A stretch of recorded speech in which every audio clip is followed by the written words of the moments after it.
శ్రీ గురుదత్త జై గురుదత్త. శ్రీ మహాగణాధిపతయే నమ. శ్రీ సరస్వత్యై నమ. శ్రీపాదవల్లభాయ నమ. ఆధ్యాత్మిక బంధువులకి, దత్త బంధువులు యవన్ మందికి కృతజ్ఞతాపూర్వక అభివందనాలు తెలియజేసుకుంటూ, ఇవాళ మనం నైమిసారణ్య వైభవం, నైమిసారణ్యం, ఇంతకీ నైమిసారణ్యానికి ఆ పేరు ఎందుకు వచ్చింది, నైమిసారణ్యంలో భాగవతం పారాయణ చేస్తే ఎంతో విశేషమైనటువంటి ఫలితం వస్తుంది అని ఋషి ప్రోక్తం. అలాగే అక్కడ ఋషులు, మునులు, యతీశ్వరులు నడయాడినటువంటి మహాక్షేత్రం. అక్కడ ఋషులకి, మునీశ్వరులకి పుట్టినెల్లు. అలాగే సత్యనారాయణ వ్రతం మొట్టమొదటిసారిగా అక్కడ పుట్టినటువంటిది. మొట్టమొదట వ్రత ఆరంభం చేసినటువంటిదే నైమిసారణ్యంలో వ్రతారంభం జరిగింది, సత్యనారాయణ వ్రతం. వీటన్నిటికీ గల కారణాలు ఏమిటి, ఈ విషయాలు. ఇంతకీ నైమిసారణ్యం వెళ్ళలేనటువంటి వాళ్ళు ఈ నైమిసారణ్య వైభవంలో భాగవత కథలను మనం స్మరణం చేసుకుంటే నైమిసారణ్యం వెళ్ళి వచ్చినటువంటి ఫలితం మనకు కలుగుతుంది. ఇందులో ఎటువంటి సందేహం లేదు. ఈ గ్రంథాన్ని మనకి అందించినటువంటి డాక్టర్ దువ్వూరి భాస్కర్రావు గారి దంపతులు ఇద్దరికీ కూడా మనం శిరస్సు ఉంచి నమస్కరిస్తూ, మనకి ఈ గ్రంథంలో మంచి ఆధ్యాత్మిక విషయాలను అన్నింటినీ కూడా అందించారు. వీటిని మనం ప్రతిరోజు స్మరణ చేసుకుంటే నైమిసారణ్యం వెళ్ళి వచ్చినటువంటి ఫలితం మనకి కలుగుతుంది.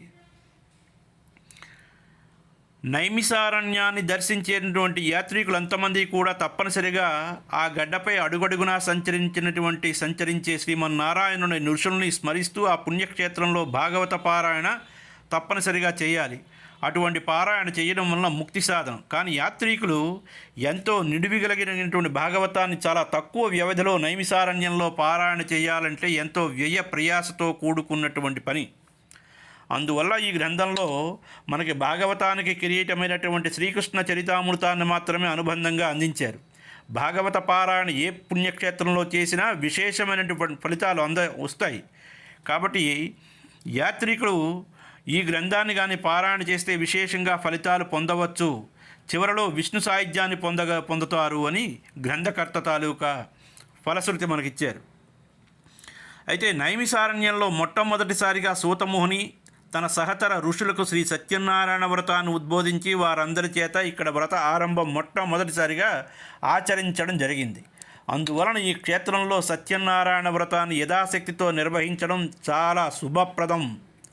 యాత్రికులు వ్యాసపీఠంలో ఉన్నటువంటి మర్రి చెట్టు కింద కూర్చుని సత్యనారాయణ వ్రతాన్ని ఆచరించి అక్కడే ఉన్నటువంటి సత్యనారాయణ స్వామిని దర్శిస్తే సకల శుభప్రదాలు కలుగుతాయి. అవకాశం ఉన్నటువంటి భక్తులంతమంది కూడా సంపూర్ణ భాగవతాన్ని పారాయణ చేయగలిగితే మహదానందం. సంక్షిప్త గ్రంథాలు తర్వాత వాటి అంశాల పట్ల భక్తులకి ప్రాథమిక పరిజ్ఞానం కలగజేసి వారిని ఆధ్యాత్మిక వైపు మళ్లించడం దోహదపడతాయి. తర్వాత ఎన్నో ఉత్కృష్టమైనటువంటి గ్రంథాలను పారాయణ చేస్తే దాని తాలూకా మోక్షానికి కావలసినటువంటి అర్హతను పొందుతారు. అయితే మనకి ఈ గ్రంథంలో మాత్రం ఏం చేశారంటే ఋషులతో అన్యోన్య సంబంధం కలిగినటువంటి వేదాలు, పురాణాలు, తతిమ అంశాలన్నీ మన సౌలభ్యం కోసం మనకి చాలా సులువుగా అర్థమయ్యే విషయాలన్నీ కూడా ఇందులో పొందుపరచడం జరిగింది. మనం ఇందులో గోకర్ణుడు అనే కథని మనం శ్రద్ధగా కానీ విన్నట్లయితే ఈ గ్రంథంలో శ్రీకృష్ణ చరితామృతానికి ఉన్నటువంటి అనుబంధం ఎందుకు చేర్చారు, భాగవతాన్ని మానవులు ఎందుకు పారాయణ చేయాలి, భాగవత సప్తాహం ఎందుకు జరిపించాలి అనే విశేషాలు మనకు అప్పుడు అర్థమవుతాయి. మనం శ్రీకృష్ణుని కథలు అందరికీ తెలిసినవే కదా అని మనం విడిచిపెట్టకూడదు. ఈ శ్రీకృష్ణ లీలని గ్రంథ రూపంలోనే ఏకాగ్రతతో పదే పదే పారాయణ చేస్తే శ్రీకృష్ణుడి తాలూకా కృపా కటాక్షం మన మీద ఉంటుంది. కాబట్టి ఈ గ్రంథంలో ఉన్నటువంటి శ్రీకృష్ణ చరితామృతాన్ని మనం ఎల్లప్పుడూ పారాయణ చేస్తే మనం తప్పనిసరిగా అతి తక్కువ కాలంలోనే మనకి నైమిసారణ్యం వెళ్ళడానికి కావలసినటువంటి కోరిక తప్పనిసరిగా తీరుతుందిట. నైమిసారణ్యం యాత్ర చేయలేని వారు ఎవరైనా సరే మన గృహంలో ఏకాగ్రతతో ఈ గ్రంథాన్ని పారాయణ చేస్తే నైమిసారణ్య క్షేత్రాన్ని దర్శించినటువంటి ఫలితాన్ని పొందుతారు. తర్వాత చివరలో విష్ణు సాయుధ్య ముక్తిని పొందుకోగలుగుతారు. అంటే హరి సాయుధ్యాన్ని పొందుతారు, అందులో ఎటువంటి సందేహం లేదు. అయితే ఈ గ్రంథాన్ని ఎప్పుడు ప్రారంభం చేయాలి, ఈ గ్రంథాన్ని ఆదివారం నాడు, భానువారం అంటారు. ఆదివారం నాడు పారాయణ చేయడం శుభప్రదం, ప్రారంభం చేయడం. ప్రతిరోజు ఈ గ్రంథాన్ని 10 నిమిషాల పాటు మనం స్మరణం చేసుకుంటే సకల శుభప్రదాలు కలుగుతాయి. ఈ కాబట్టి ఇందులో సాక్షాత్తు శ్రీపాద శ్రీవల్లభుల వారి తాలూకా కృపాకటాక్షాలతో మాత్రమే ఈ గ్రంథాన్ని నేను అందించగలిగాను అని చెప్పి గ్రంథకర్త మనకి చెబుతున్నటువంటి విషయం. అయితే నైమిసారణ్య వైభవంలోకి వెళితే తీర్థానాం ఉత్తమం తీర్థక్షేత్రాణం క్షేత్రముత్తమం తత్రైవ నైమిసారణ్యే సౌనకాదాత్య తపోధన. చూడండి, తీర్థానాముత్తమం తీర్థక్షేత్రాణం క్షేత్రముత్తమం తత్రైవ నైమిసారణ్యే సౌనకాదాత్య తపోధన. స్కాంద పురాణంలో మహేశ్వర ఖండంలో ఉన్నటువంటిది ఇది. అన్ని తీర్థాల్లోని పుణ్యక్షేత్రాల్లోని ఉత్తమమైనది ఏమిటంటే నైమిసారణ్యం. ఇటువంటి నైమిసారణ్యంలో సౌనకాది మహామునులు తపోధామం, ఇక్కడ వీళ్ళ తాలూకా తపోధనుల తాలూకా నివాస క్షేత్రం ఇది. నైమిసారణ్యం పేరుకే అరణ్యమే కానీ తపోజనులకి శరణ్యం ఇది. పుణ్యానికి తేనెపట్టు, యజ్ఞయాగాదులకు వైదిక మంత్రాలకి ఆటపట్టు, దురాచారాలకి చెంపపెట్టు, ఆచార వ్యవహారాలకి తొలిమెట్టు, సిద్ధులకు సద్బుద్ధులకు కన్నతల్లి, జపతపాలకు కల్పవల్లి, పాపాలను హరించే మంత్రదండం.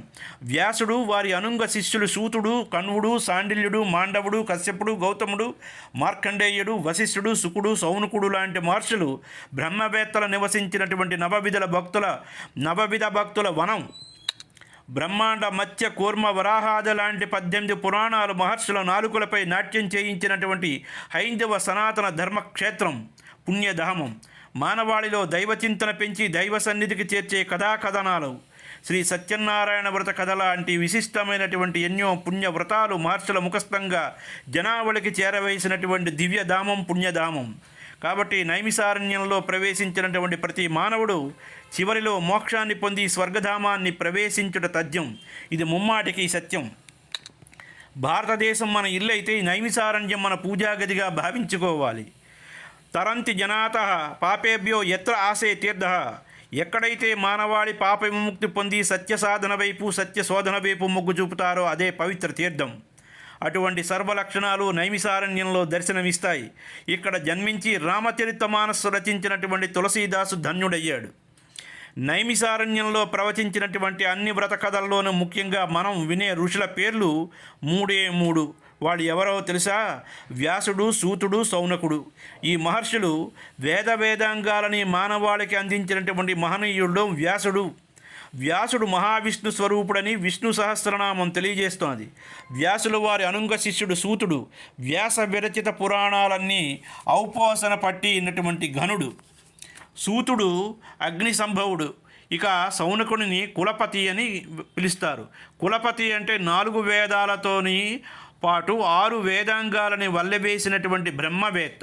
సౌనక మహాముని ఆ రోజుల్లో 11,000 మంది శిష్యులను చేరదీసి వారికి భోజనాది వసతి సౌకర్యాలు నైమిసారణ్యంలో ఏర్పాటు చేసి వాళ్ళంతమందిని విజ్ఞులుగా, మహాజ్ఞానులుగా, మహర్షులుగా తీర్చిదిద్దాడు. ఆ మహర్షులంతమంది ఈ క్షేత్రంలో నివసించి శివైక్యం చెందారు. శివైక్యం చెందిన తర్వాత ఈ పుణ్యభూమిలో త్రిమూర్తులైనటువంటి బ్రహ్మ, విష్ణు, మహేశ్వరుడు, అనేక మంది దేవీ దేవతలు అనేక సార్లు ఋషిపుంగవులకి తమ దర్శన భాగ్యం కలిగించారు. అందువల్ల నైమిసారణ్యంలో ప్రవేశించి తరించాలంటే పూర్వజన్మ సుకృతం కావాలి. నైమిసారణ్యం తాలూకా సౌందర్యం. నైమిసారణ్యం ఋషులకే కాకుండా అతి సుందరమైనటువంటి పుష్పాలకి కూడా ఆలవాలం నిలయం. ఇది పుట్టినీళ్ళు. ఇక్కడ అనేకమైనటువంటి రకాల చెట్లు ప్రకృతి సౌందర్యాన్ని ఇనుమడింపచేస్తూ ఉంటాయి. పారిజాతం, చందనం, దేవదారు, కపిత్త, అశ్వత్థ, తమాల, కొబ్బరి, అర్జున, మామిడి, జామ, చంపక, కరాళ, కర్ణిక లాంటి ఫలపుష్ప వృక్షాలు, మొక్కలు, లతలు మొదలైన ఎన్నో రకాలతో ఈ క్షేత్రం శోభాయమానంగా విలసిల్లుతున్నది. ఇంకా రకరకాల పక్షులు, వన్యమృగాలు, సరస్సులు, పవిత్ర తీర్థాలు ఈ క్షేత్రంలో ఉన్నాయని బ్రహ్మపురాణం చెబుతున్నది. ఎప్పుడైతే మునులు వారి యజ్ఞవాటికలను నిర్మించుకుని గుంపులుగా నివసించడం ప్రారంభం చేశారో ఆనాటి నుండి ఈ క్షేత్రం మహా ఆధ్యాత్మిక పురంగా అభివృద్ధి చెందింది. బ్రాహ్మణ, క్షత్రియ, వైశ్య, శూద్ర వర్ణాల వారందరూ ఇక్కడ నివసించి బ్రహ్మచర్యం, గృహస్థ, వానప్రస్థం, అదే కాకుండా సన్యాసాశ్రమం అను 4 ఆశ్రమాల్లో వారికి అనువైనటువంటి ఆశ్రమ ధర్మాన్ని పాటిస్తూ ధన్యులవుతున్నారు. ఋషులు తమ వ్రతానుష్ఠానాలు వల్ల ధర్మాన్ని ఎల్లప్పుడూ కాపాడుతూ ఉంటారు. ఇక్కడ అన్ని వర్ణాల ఆవులు ఉన్నాయి. ఈ అరణ్యంలో ఎన్నో కపిలవర్ణ తెలుపు వర్ణాలతో పాటు మిశ్రమ వర్ణాలు కలిగినటువంటి గోవులు మనకు దర్శనమిస్తాయి. గోధుమ, జవ, శనగ, పెసర, నువ్వులు మొదలైనటువంటి నవధాన్యాలు ఇక్కడ భూమిలో పండడం వలన పవిత్రతను సంతరించుకున్నాయి. ప్రతినిత్యం ఇక్కడ యజ్ఞాలు జరుగుతూనే ఉంటాయి. ఋషులు, గురువులు లోక కళ్యాణం కోసం దేవతలను నిత్యం కొలుస్తూనే ఉంటారు. నైమిసారణ్య ఆధ్యాత్మిక శోభ వర్ణించడం ఎవరితరం కాదు. నైమిసారణ్య రమ్యతని బ్రహ్మపురాణం, మహాభారతం లాంటి ఎన్నో పురాణాలు ఎంతగానో కొనియాడాయి. బ్రహ్మదేవుడు ఒక్కొక్క యుగానికి ఒక్కొక్క అధిపతిని నియమించాడు. సత్య అంటే కృతయుగం, త్రేత, ద్వాపర యుగాలకి ప్రతినిధులుగా వ్యవహరించిన వాళ్ళంతమంది ధర్మానికి పెద్దపీట వేసి సన్మార్గాన్ని అభివృద్ధి చేసి అధర్మాలను త్రుంచివేసి సత్కార్యాలను లోకమంతటా ఇనుమడింపజేసి మానవాళికి మహోపకారం చేశారు. ఈ యుగాలన్నీ ముగిసిపోయిన తరువాత కలియుగం శ్రీకృష్ణుని అవతారం తర్వాత ప్రారంభమైంది. బ్రహ్మ కలియుగానికి అధిపతిగా కలిని నియమించాడు. కలి దుర్మార్గుడు, పుణ్యకార్యాలు చేసేవాళ్ళంతమంది ఇతనికి శత్రువులు. మానవాళిని భ్రష్టు పట్టించేందుకు ఇతడు అనునిత్యం ప్రయత్నిస్తూనే ఉంటాడు. కాబట్టి మహర్షులు అందరూ భయంతో కలి ప్రవేశం వల్ల తమ యజ్ఞయాగాదులకి సత్కర్మలకి ఆటంకం కలుగుతుందని ఎంతో ఆవేదన చెందారు. కాబట్టి తమకు కలి ప్రవేశం లేని ఏ ప్రదేశమైనా ఉంటే బాగుంటుందని వాళ్ళు తలిచారు. నైమిసారణ్యానికి ఏ పేరు ఎలా వచ్చింది? తర్వాత కలి ప్రవేశించలేని ఒక పుణ్య ప్రదేశాన్ని తమకు అనుగ్రహించమని 88,000 మంది మహర్షులు బ్రహ్మని కోరితే బ్రహ్మ తన హృదయస్థానంలో కలిగినటువంటి అనాహత చక్రం నుంచి ఒక చక్రాన్ని సృష్టించాడు. ఈ చక్రం కొయ్యపీటతో చేయబడింది. దీనిని దర్భలతో గట్టిగా మంత్రశక్తితో రూపొందించబడినటువంటి చక్రం అని కొందరంటారు. దాని ఇరుసు ఇనుముతో దృఢంగా తయారు చేయబడింది. బ్రహ్మ ఆ ఋషులతో ఈ చక్రం తాను వదలగానే వేగంగా తిరుగుతూ పోయి ఏదో ఒక సముచితమైన ప్రదేశంలో ఆగి ఛిద్రం అయిపోతుంది. ఆ ప్రదేశమే మీకు సకల యజ్ఞ యాగాదులు నిర్వహించుకోవడానికి కలి ప్రవేశించలేనటువంటి తగినటువంటి స్థలము అని బ్రహ్మ చెప్పేశాడు. తర్వాత ఆ చక్రాన్ని బ్రహ్మ విడిచిపెట్టేశాడు. ఆ చక్రం తిరుగుతూ వాయువేగంతో లోకాలన్నీ దాటిపోయి మహర్షులు తమ తపోశక్తితో ఆ చక్రాన్ని వెంబడిస్తూ ఉంటే ఆ చక్రం భూమండలం చేరుకుని ఒక కికారణ్య ప్రాంతంలో పడి ముక్కలైపోయింది. ఆ చక్రం ఇరుసు భూమిలోకి చొచ్చుకొలిపోయింది. ఈ భూమిలోకి ఎప్పుడైతే చొచ్చుకుపోయిందో అందులోంచి నీరు పైకి ఉబికింది. అక్కడికి చేరుకున్నటువంటి ఋషులు దగ్గరలో కలిగినటువంటి రాళ్ళు, రప్పలు, మన్ను సేకరించి ఆ నీరు బయటకు పోకుండా 4 పక్కల కరకట్టలు నిర్మాణం చేసి ఆ నీరు కొద్ది సమయంలో ఒక లోతైనటువంటి పవిత్రమైనటువంటి కొలనుగా మారింది. ఈ చక్రం తాకిడి వల్ల ఏర్పడినటువంటి తీర్థక్షేత్రం కాబట్టి ఆ ఋషులు దాన్ని చక్రతీర్థము అని నామకరణం చేశారు. సంస్కృతంలో నేమి అంటే చక్రం.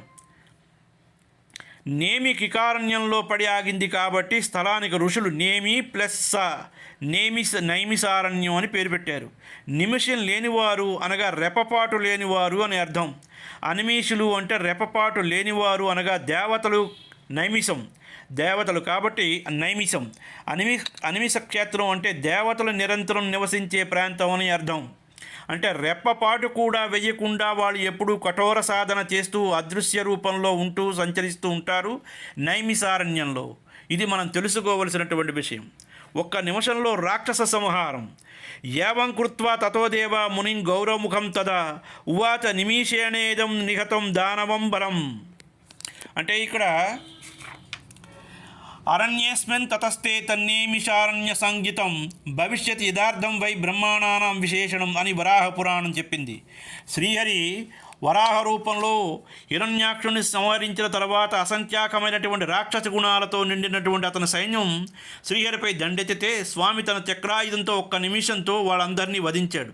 అక్కడే ఉన్నటువంటి గౌరవముఖుడు అనే ఋషి స్వామిని స్తుతిస్తే ప్రసన్నుడైనటువంటి శ్రీహరి అతనితో ఇంతటి దానవ బలాన్ని ఈ అరణ్యంలో ఒక్క నిమిషంలోనే సంహరించాను కదా, ఇటుపై ఈ అరణ్యం నైమిషారణ్యం లేదా నైమిషారణ్యం అనే పేరుతో ప్రసిద్ధమవుతుంది అని చెప్పాడు. ఇక్కడ చూడండి ష రెండు వస్తాయి.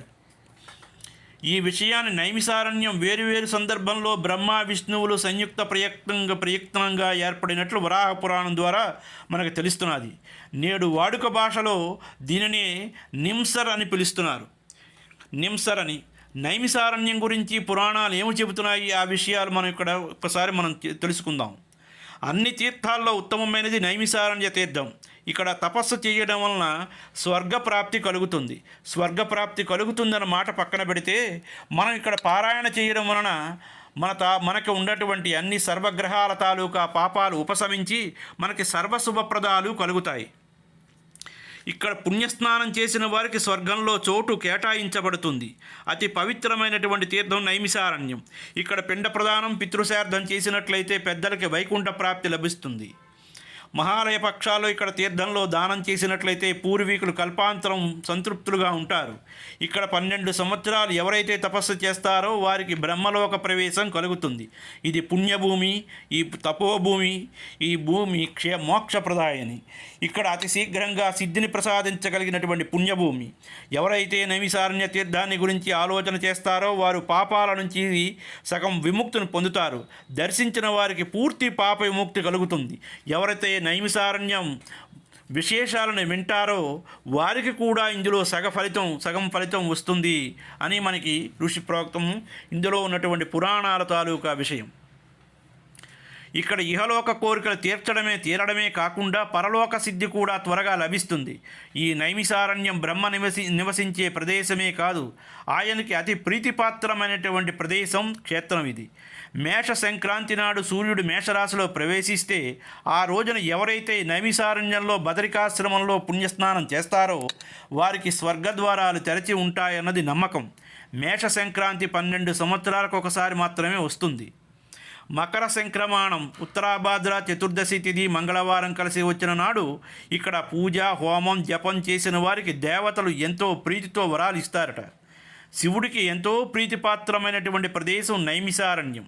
విష్ణు చరిత్రను కానీ భాగవతాన్ని కానీ ఈ ప్రదేశంలో విన్నవారికి వైకుంఠ ప్రాప్తి లభిస్తుంది.